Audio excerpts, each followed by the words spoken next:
What's up guys, my name is Ace, and today I have a very rare video from me. I'm actually not going to be talking about the gameplay for once, although the gameplay is pretty exciting, so stick around. I think you'll enjoy watching it anyways. So the topic I do want to cover today is my rating on how well Modern Warfare 3 performed as a game in the past year.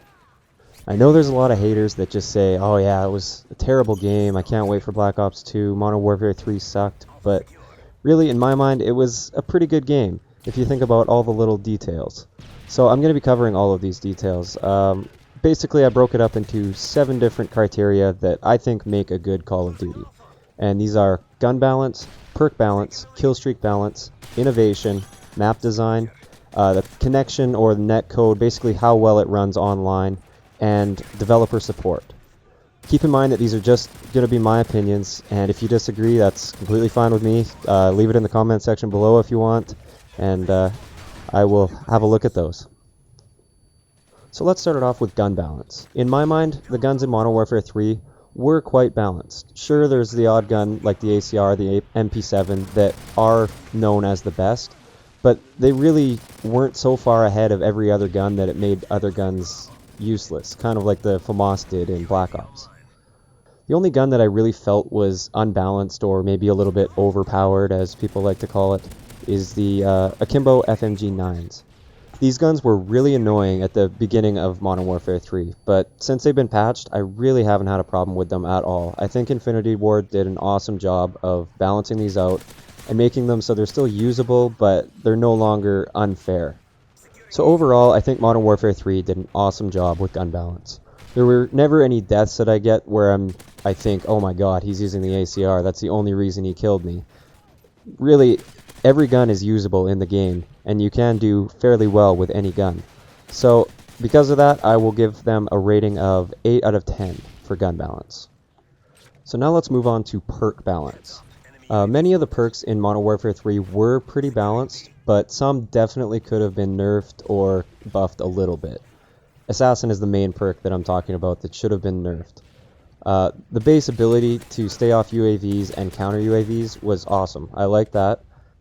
But I didn't like the fact that you were immune to counter UAVs and EMPs. That was just a little too much. There's no other perk in that category that is anywhere close to as powerful as that, in my opinion. The only other perk that I would have changed is Sitrep Pro. I feel like they just boosted the sound a little bit too much for that.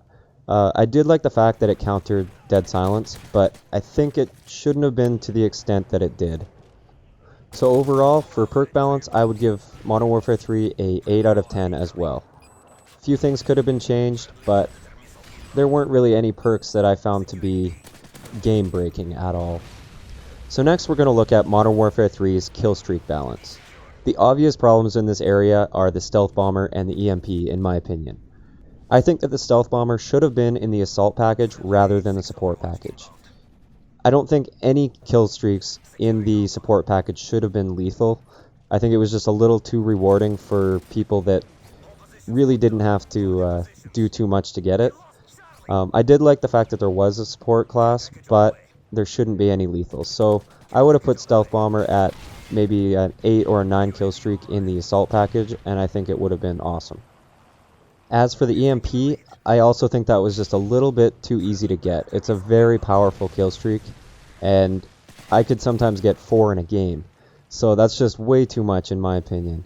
I still like the fact that it was in the support package, but I would have had it at least a 25 point streak. Maybe even 30-35 points, because it is nice to have that when you're playing against a full party. It's nice to be able to have that one EMP that will shut them down and turn the tables a little bit, but it was just too easy to get. So in all, these are the only point streaks that I really feel were a problem. But in my mind, it wasn't that big of a problem, so I am going to give this a 7 out of 10. So now let's move on to innovation.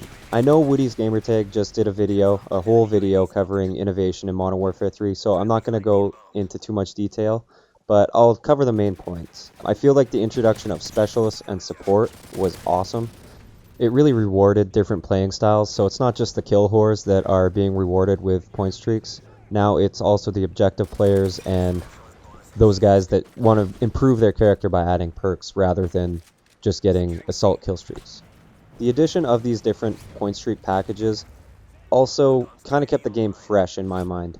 If I got bored of playing an objective playstyle where I'm constantly jumping on flags and just playing with a support package, I could change it up a little bit and kind of slow down my gameplay style and go for some assault kill streaks, or I could try and get some MOABs with specialists. I felt that really improved the longevity of the game.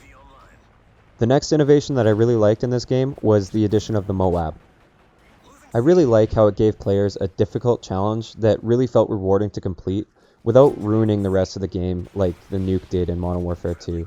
Because sometimes when I was having a really good game in Modern Warfare 2, somebody else would drop a nuke and it would just ruin my game, and I wanted to finish the game out. So I like the fact that it still rewards you, but it doesn't end the game for everyone else. So I also liked how Infinity Ward added new game modes and also the community playlist. Once again, this just sort of kept things fresh for you, so if you got bored of just playing Domination or something, you could jump onto a game like Money in the Dank or something like that, and it just kind of kept things fresh and kept you from getting bored of the same old game modes. So finally, the innovation that I really liked was the addition of the point streaks. I think they could have been tweaked a little bit. I don't think they rewarded objective players quite enough, but it was a step in the right direction, and I really like how they kind of pushed the boundaries and tried something new with that. So overall, I think Infinity Ward did a great job with innovation. So I'm going to give them a 9 out of 10. So next, let's talk map design in Modern Warfare 3. Visually, I think the maps looked pretty good, like definitely better than Black Ops. I found Black Ops maps to be very boring and kind of, I don't know, just ugly. But in Modern Warfare 3, I think they did a good job with the visual aspect of it. The way that the maps played, however, I really didn't like. I think it was just a little bit too gun-on-gun. I like maps where you have the option to flank if you want. If you want to take the longer way around, you can. And you have to sacrifice speed for sort of stealth. But I don't like how they have it where you basically can't avoid head-to-head gunfights in a lot of situations.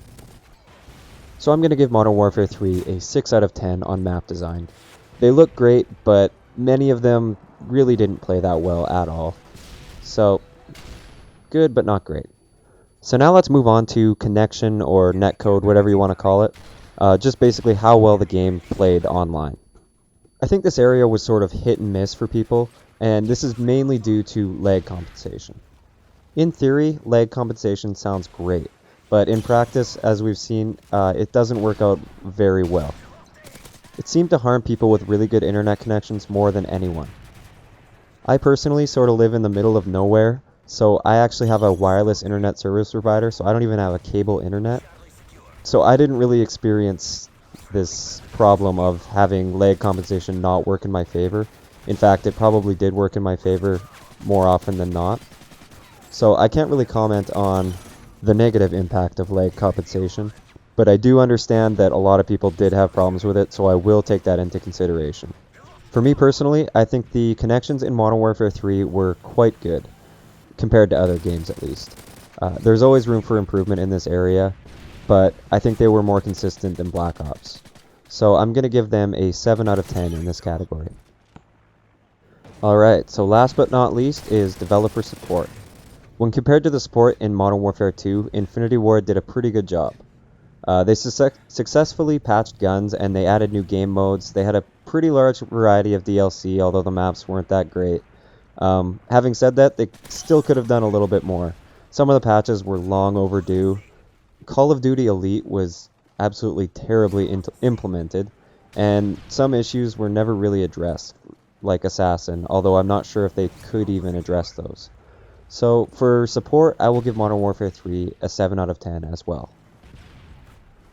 So overall, I found Modern Warfare 3 to be quite enjoyable, and I'm going to give it an overall rating of 7.5 out of 10. If you enjoyed the video, it'd be awesome if you could take a second to click the like button and subscribe if you want more. I will talk to you guys next time.